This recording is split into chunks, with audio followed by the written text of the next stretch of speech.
ევროტური დავგეგმე აი ამ ადგილის გამო. იტალიაში დოლომიტები ყველაზე ლამაზი ადგილი და ჩემი ოცნება იყო რომ აქ ჩამოვსულიყავი. ერთ-ერთი ცნობილი მწვერვალი აქ არის 3 ეშვით რაღაც ეგეთი ქვია მოკრედით. მად მივდიოდით, მაგრამ ონლაინ დაჯავშნა სჭირდება გზას. რომ შეხვიდე შიგნით. საჭმელად შემოვედით. ძალიან ცივა. უმეტი გემდელი საჭმელი იქნება. ორი დღეა რაც დოლომიტებზე ვარ და საჭმელი წესიერ დარგვიჭამია.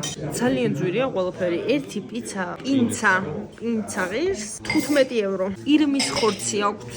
ესპრესო ღირს 2 евро. იტალიისთვის ზოგადად ძვირია. ტირამისუ ღირს 9 евро. 5 წუთში მოვიდა ყველაფერი, უფრო ნაკლებში. ნიკამ ლაზანია იყო, ჩვენ პიცები ავიღეთ. ჩემი აზრით გაყინული იყო.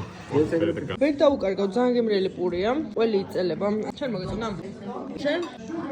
მე და ნიკამ დესერტებით შევუკვეთეთ. ამას არ უყვარს აბა დესერტიდან. ტირამისუ ავიღეთ, უგემრიელესი. მივდიოდით სახში და მელია ჭამდა რაღაცას. და პატარა ირემი, საცოდავი.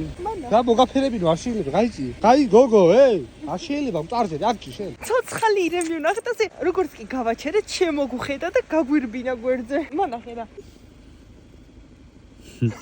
აუ რა მაგარია. შუაღამე ბენზინი გვითავდებოდა და self-service-ის ბენზინგასამართი გავჩერდით. 50 ლიტრი ჩავიდა 85 ევროსი. ამ აპარატზე უთიდებ ბარათს და რო ჩაასხავ ავტომატურად ჩამოგეჭრება.